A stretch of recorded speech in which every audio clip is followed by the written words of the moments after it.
بصرخ وانادي بأعلى حس وأعلى صوت، للناس تموت ومفيش أمان جوا البيوت. بصرخ وانادي بأعلى حس وأعلى صوت، للناس تموت ومفيش أمان جوا البيوت. جميعا وقفة جادة وصادقة مع النفس أنني لن أتهاون في اتخاذ أي قرارات تحفظ لكل مصري ومصري أمنهم وأمانهم، وسوف أدافع عن أمن مصر واستقرارها وأمان شعبها.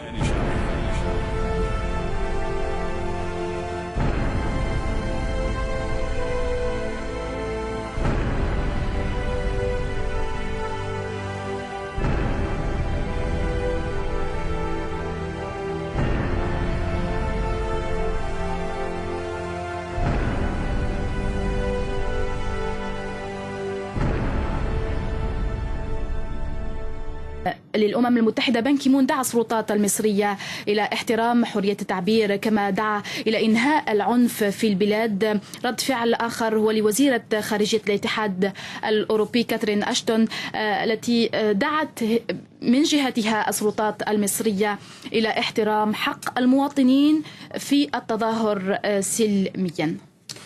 نعم، ولكن ربما ما لا I was in Tahrir Square as usual, and I went to bring some other friends of us which wanted to come and demonstrate with us in Tahrir Square. And I went to meet them, and on the way there we were holding signs of course with no to Mubarak. And then we met by coincidence some other demonstrations where demonstrators were saying get to Mubarak, and then was there to the signs that sort of so we had to run inside a shop.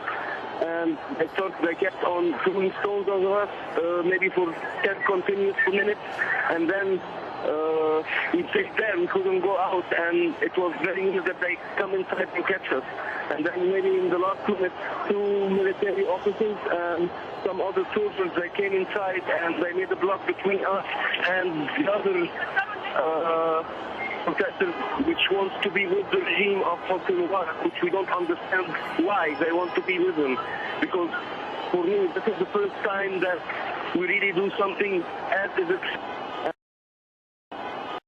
And what we don't understand, why are we being betrayed?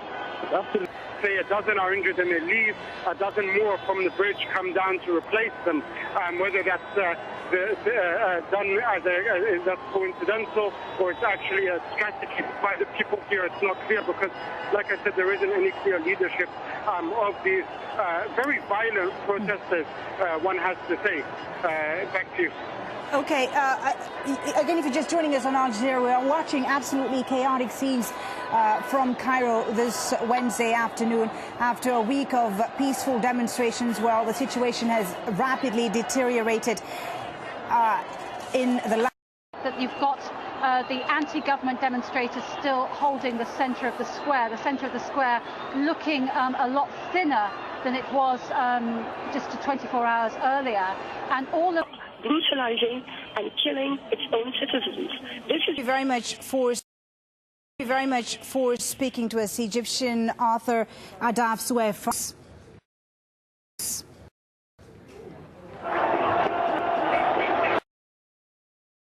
في مكان واحد، يعني يجمعهم مكان واحد ومتلاحمين، لا تستطيع ان تفرق بين الطرف والاخر، الا ان بعض الاحتكاكات حدثت بسبب منهم من يوالي للرئيس مبارك ويؤيد لقراراته، ومن الاحتكاكات ادت بسببها الى حدوث انشقاق بين الطرفين، وكل منهم اتخذ مواقعه لبدء ماركو، أنت قلت أنها كانت هناك عدد من قوات الخيالة والجمالة ربما توجهت إلى موقع التظاهر.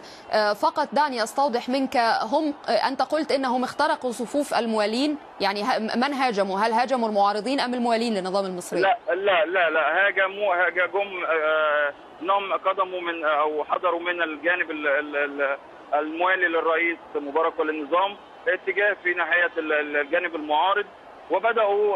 طب كيف تمكنت انت من التعرف انهم من الموالين لنظام الرئيس مبارك؟ ربما هي قوات الامن او الجيش تحاول ضبط الاوضاع فقط.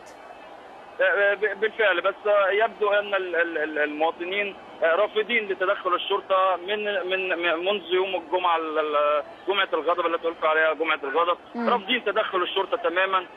حتى بين المظاهرات رفضوا ان يتواجدوا، سواء كان بالايجاب او بالسلب، رفضوا دخولهم بالفعل. وعندما علموا ان من بين المخترقين لهم بعض مساعدين الشرطه وامناء الشرطه، يعني اوقعوا بهم في شرك. طيب. تمكنوا من ايقاعه يعني او كده. ماركو، انت صحفي في الاخبار وتمارس عملك، وربما عدت الى ممارسه العمل او يعني تنقل التطورات على الارض كذلك. عوده شبكات الانترنت الى مصر في بعض مناطق القاهره للعمل او في بعض المحافظات للعمل، هل هذا ساهم في تسريع وتيره الحشد للتظاهرات؟ المعارضون اتهموا النظام بالوقوف وراء تلك الاشتباكات والتسبب في أعمال العنف، بل اتهم البعض أنصار الرئيس مبارك بتلقي أموال. سقطوا في الاحتجاجات العارمة التي تعم شوارع مصر على مدى الأيام الثمانية الماضية. حتى الأمس كان المعلن من قبل مصادر متعددة يؤكد أن الرقم تجاوز 100 قتيل، لكن مفوضة الأمم المتحدة لحقوق الإنسان نافي بيلاري قالت أن العدد يبلغ 300 قتيل، وأوضحت أن هذه الحصيلة تستند لتقارير غير مؤكدة. الوقت الذي يسعى فيه شباب مصر. التلفزيون الرسمي المصري عرض صورا لمواطنين قال أنهم ذهبوا بإرادتهم إلى مراكز الجرحى يوم الجمعة الماضي، وهو اليوم الذي شهد أكبر المواجهات بين المتظاهرين وقوات الأمن المصرية قبل انسحابها ودخول الجيش المدن المصرية. وأقيم عدد من المراكز الطبية المؤقتة لاستقبال الجرحى كهذا المركز الذي أقامته جمعية أطباء بلا حدود.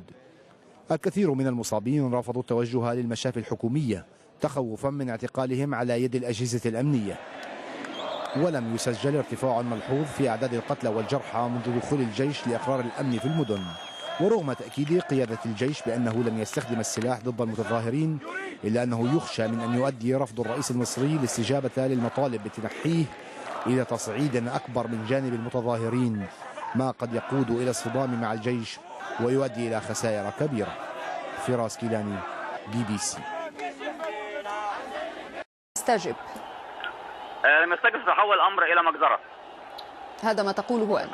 نعم. الدكتور أشرف السيد الذي يشرف على علاج عدد من المصابين في ميدان التحرير بالقرب منه لأنه لا يستطيع التوصل إلى الميدان كما قال، شكرا جزيلا لك. أعود في تعليق على الصور التي نراها الآن، محاولات من الكر والفر من الطرفين واشتباكات لم يعد يعرف أي من الطرفين يواجه الآخر الآن. كانت هناك طلقات تحذيرية أطلقت من جانب رجال القوات المسلحة في محاولة